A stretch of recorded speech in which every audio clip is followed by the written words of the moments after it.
Okay, this video is the top 20 novels and plays of all time. Well, first of all, the best one is Christmas Carol by Charles Dickens. It's a great book and it's super short. It's like 100 pages. You can read it, on a weekend very easily.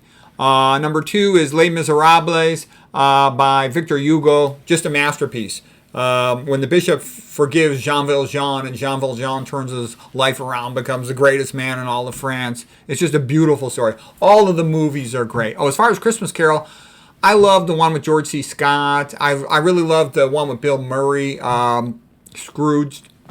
It's just great. It's just a masterpiece. Again, it's this sort of Christian theme of redemption, that a person can turn their life around and make it good, and they can become good. There's hope. Life has meaning. It's just beautiful. I mean, it's a reason why it's the best novel ever written.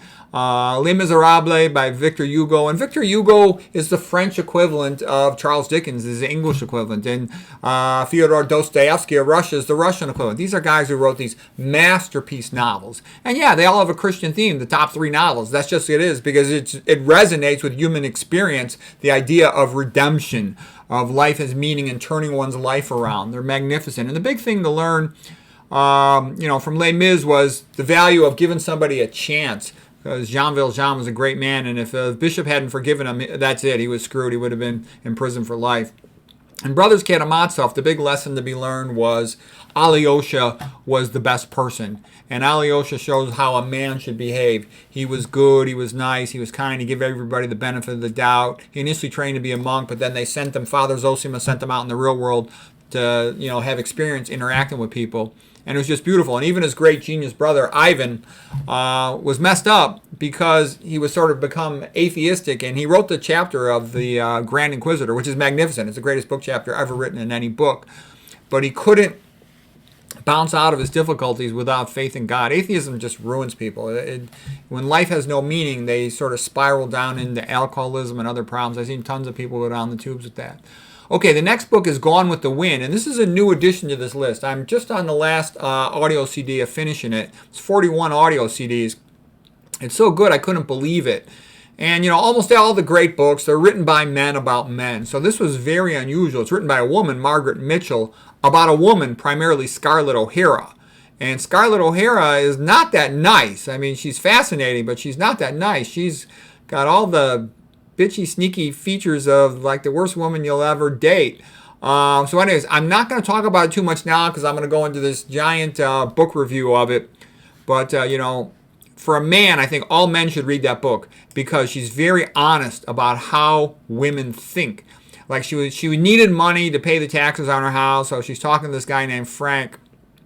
And she says to herself, gosh, men are so conceited.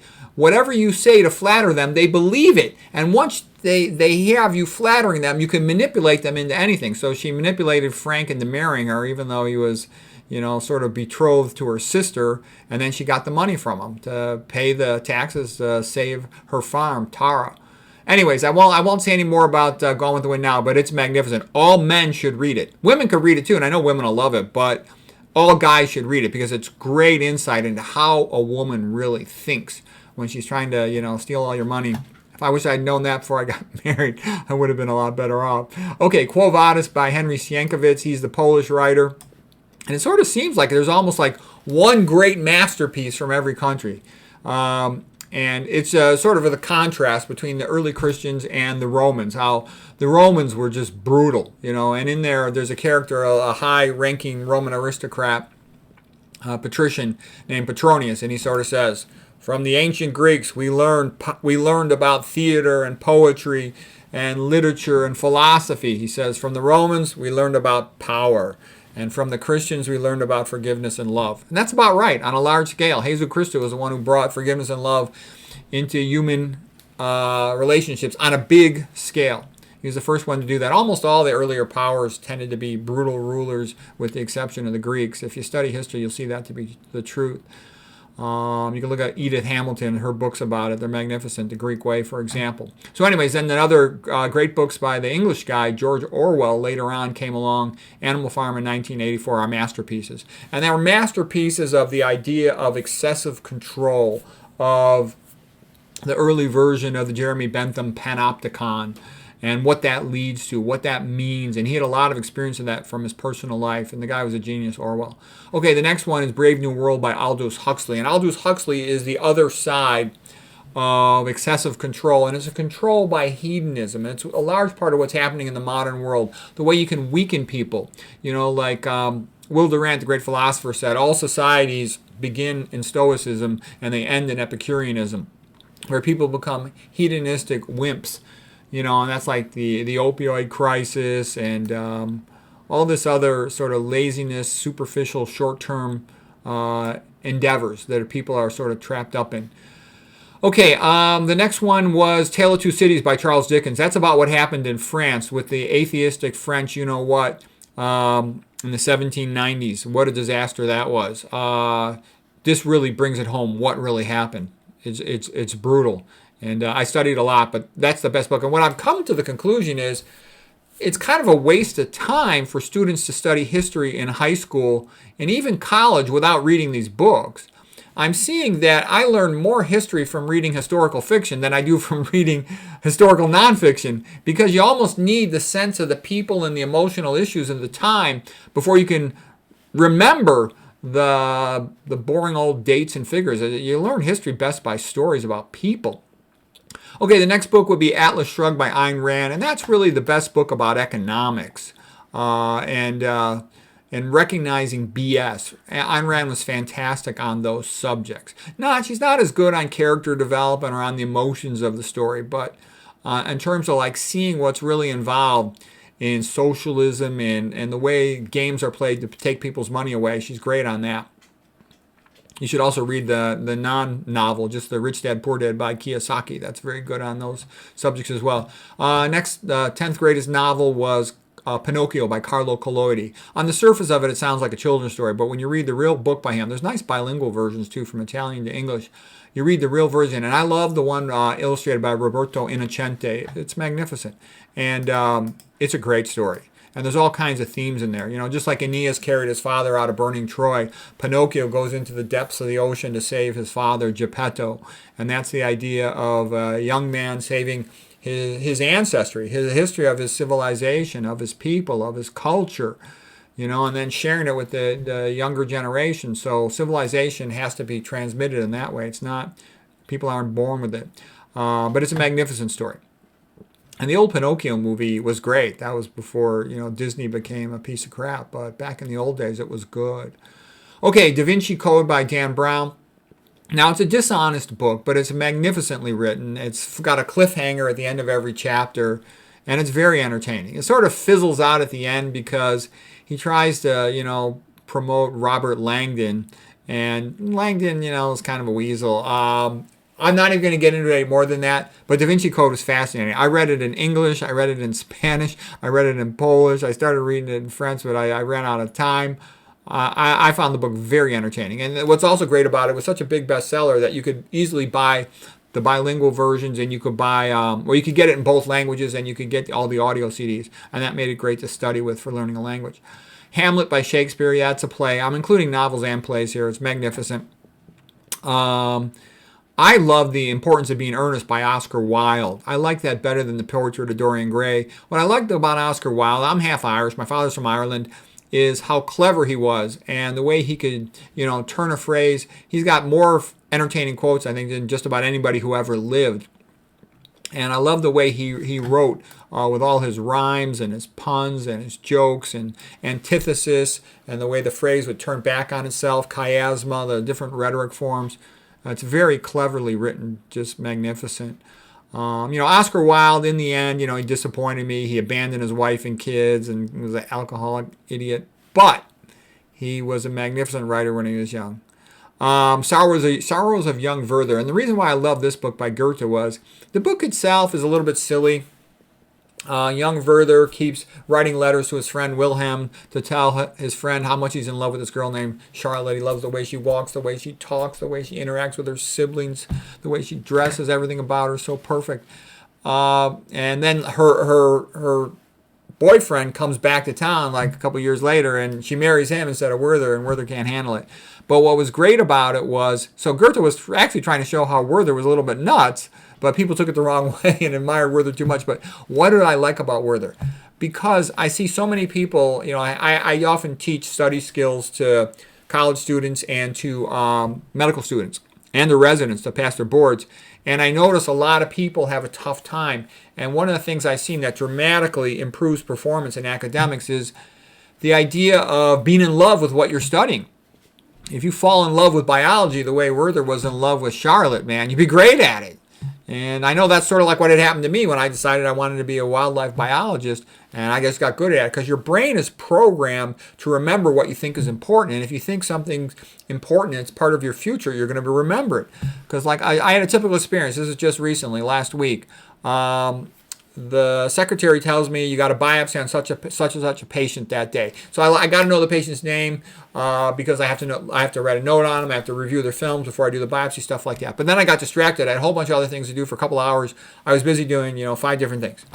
And then somebody said to me, "What about such and such, the patient's name?" And it's like, boop, I understood. I remembered it. I had made 0 attempt before that moment to remember it, but I remembered it because my brain knew it was important to know that biopsy name because I was going to have to do the patient, even though I made no effort whatsoever. So what I'm trying to say is, if you simply tell yourself this subject is important, your brain it's like telling your brain, remember everything related to the subject, and you'll be really way better at the subject. For example, a lot of people hated biochemistry. It's the most difficult subject in medical school because they think it's so difficult.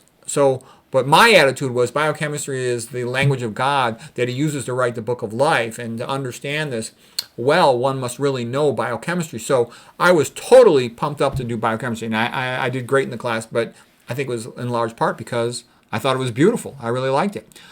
Okay, next, Poland is the sort of historical fiction novel by James Michener about a family over a course of about 1,000 years in Poland and all the different big events that had happened through those years.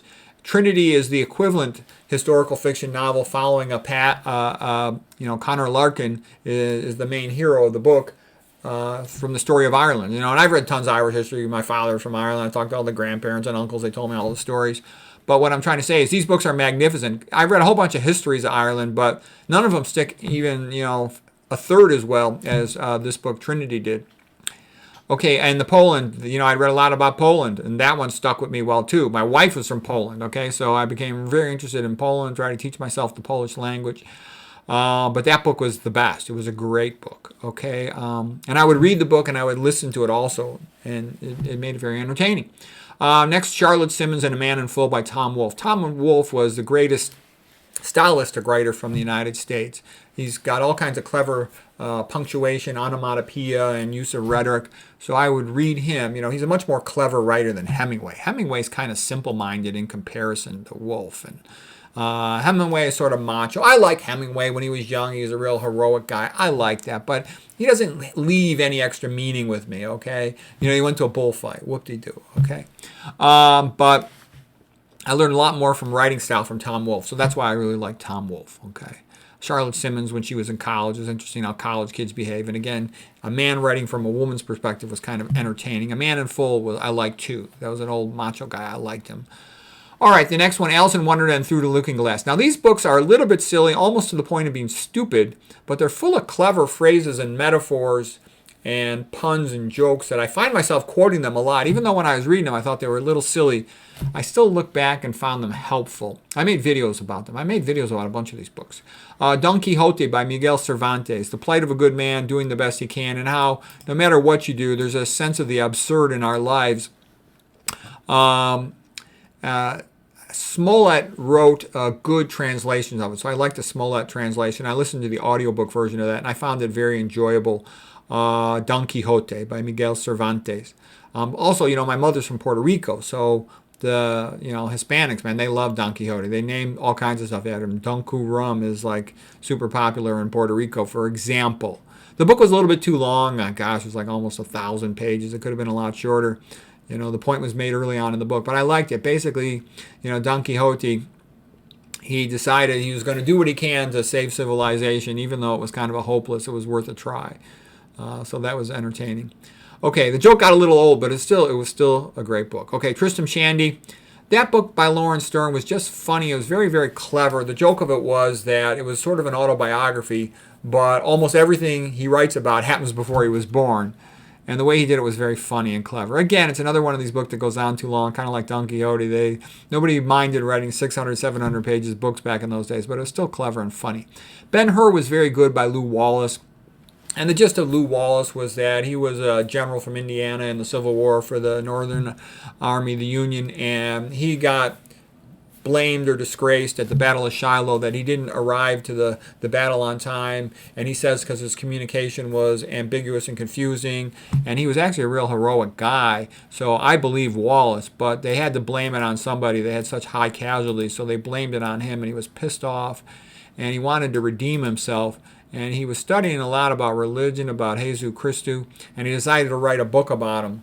And it's sort of another book about early Christianity, in a sense analogous to Quo Vadis, but I actually prefer Quo Vadis. Quo Vadis is better. Plus the relationship between the Roman general Vinicius and Lygia, the barbarian princess, was magnificent in Quo Vadis, and the psychology of it was magnificent.